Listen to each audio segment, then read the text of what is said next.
지놀라는 토트넘과 파리 생제르맹에서 활약했던 축구 선수인데요. 특히 프랑스 축구 팬들에게는 프랑스의 마술사로 꼽히는 유명한 축구 선수였습니다. 지단 이전의 아트사커의 창시자이기도 한데요. 지놀라는 1967년 1월 25일 프랑스 남부의 항구 도시 가생에서 이탈리아계 부모 밑에서 태어났습니다. 그는 1983년 자택에서 가까운 클럽인 생트 막심의 유소년 클럽에서 지도를 받고 1985년 18살의 나이로 스포르팅 툴롱 바레에 입단함으로써 축구 인생을 시작했습니다. 1988년에 데뷔한 지놀라는 프랑스의 촉망받는 유망주들 중 하나였고 그 중에서 가장 성공한 선수로 꼽히고 있습니다. 지놀라는 레프트 윙어로 활동하며 2시즌 동안 61경기 8골을 기록했습니다. 그는 우아하고 화려한 플레이를 선보인 데다 잘생겼기 때문에 수많은 팬들을 양산했습니다. 화려한 드리블, 환상적인 볼 컨트롤, 그리고 강력한 슈팅을 보유한 지놀라의 필적할 유망주는 당시 프랑스에선 결코 찾아볼 수 없었습니다. 지놀라는 1990년 브레스트로 이적했는데요. 브레스트는 1990년도 시즌에 강등되었지만 그는 혼자 빛났습니다. 1991년 지놀라는 파리 생제르맹과의 경기에서 최고의 활약을 선보이며 팀의 3대2 승리를 이끌었습니다. 그를 지켜본 앙리 미셸 대표팀 감독은 그를 국가대표로 발탁하여 알바니아와의 친선 경기에 내보내는 등 승승장구하였습니다. 또한 1993년에 유로파컵 4강에 진출하는 데 큰 기여를 하면서 프랑스 올해의 축구 선수에 선정되었습니다. 이 시기 지놀라는 제라르 울리의 프랑스 대표팀 감독의 부름을 받고 1994 미국 월드컵 지역 예선에서 주전 선수로 활약했고 17경기에 출장하여 3골을 기록했습니다. 그는 환상적인 개인기와 드리블을 선보이며 프랑스 최고의 인기남이 되었고 TV에 여러 차례 출연하여 화제의 중심에 서기도 했습니다. 특히 정교한 기술력을 가진 좌측 윙어로 드리블 테크닉을 통해 화려한 볼거리를 제공하여 팬들과 평론가 모두에게 극찬을 받았던 그라운드의 마법사였습니다. 특히 그 시대에 흔치 않게 양발을 자유자재로 사용했던 윙어로 뉴캐슬 시절 페렌츠 바로시를 상대로 오른발로 데니스 베르캄프가 연상되는 트래핑을 한 후 바로 왼발로 쏜 데포알 발리슛은 이를 잘 보여주는 지놀라의 대표적 골로 회자됩니다. 또한 1999년 리즈 유나이티드와의 FA컵 경기에서 왼발 중거리 슛으로 골대를 2번 친 후 오른발 중거리 슛으로 기어이 득점을 이뤄내는 신기를 보일 정도로 본인이 가진 기술력을 양발과 연계하는 능력이 탁월했다는 평가를 받았습니다. 이 양발을 이용한 드리블 돌파 기술이 특히 탁월했는데 상대 풀백 앞에서 공을 오밀조밀 드리블하며 상대의 태클을 유도하고 본인은 앞으로 치고 나가는 특유의 드리블 스타일은 아직도 지놀라의 대표 기술로 회자되고 있습니다. 그런 그가 이강인을 향해 극찬했다는 것은 실로 놀라지 않을 수 없는 대단한 일입니다. PSG와 토트넘 등에서 활약한 다비 지놀라는 선수로서 이강인을 볼 때, 그의 이미지를 볼 때 그가 마요르카에서 활약할 때부터 메시의 왼발과 많이 닮은 왼발을 가졌다.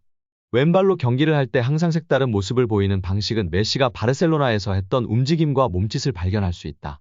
나는 이강인이 PSG에서 꽃 피우고 발전하는 모습을 기다린다. 라고 엄청난 칭찬을 남겼다. 지놀라 이전의 이강인과 메시에 대한 비교는 이미 이전에도 나온 바 있는데요.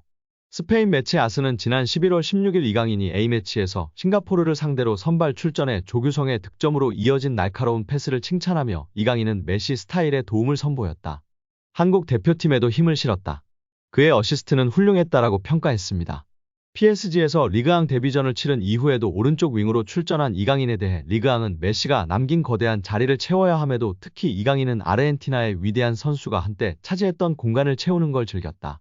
이강인의 새로운 고용주가 이날 거둔 수확 일부에 실망했을지라도 이강인은 PSG에서 데뷔한 첫 번째 대한민국 선수가 된 자신의 성과에 만족할 것이다라고 메시와 비교하며 칭찬했었습니다.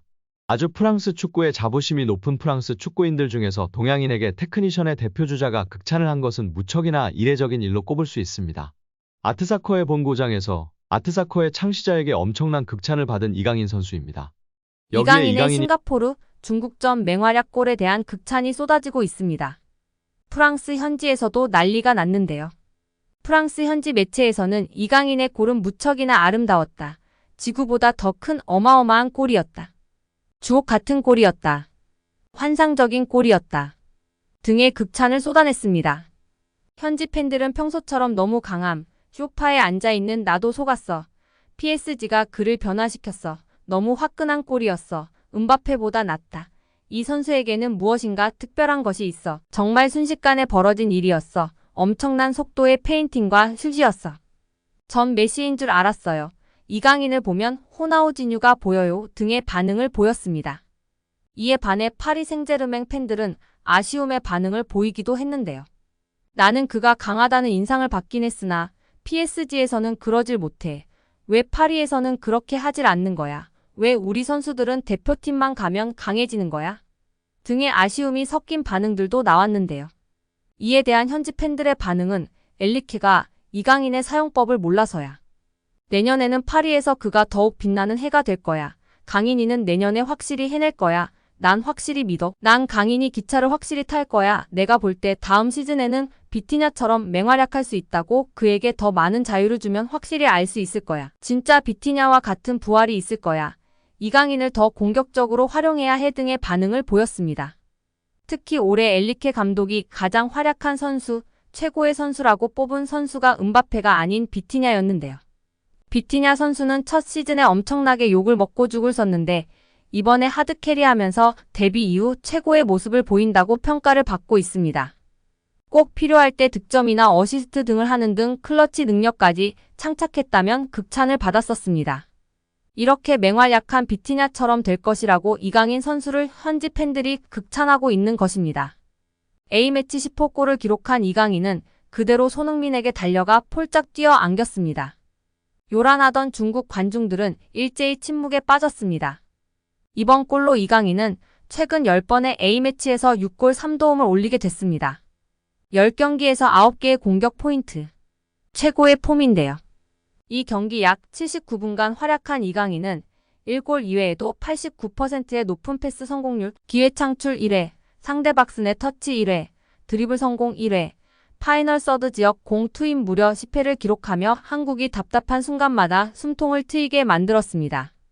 실제로 한국은 이 경기 손흥민이 위치한 왼쪽 측면에서 주로 공격을 풀었습니다. 이강인이 위치한 오른쪽으론 공이 잘 가지 않았습니다. 하지만 이강인은 공을 잡을 때면 필드 전체를 확인한 뒤 동료가 쇄도하는 쪽으로 공을 뿌리며 공격을 이끌었습니다.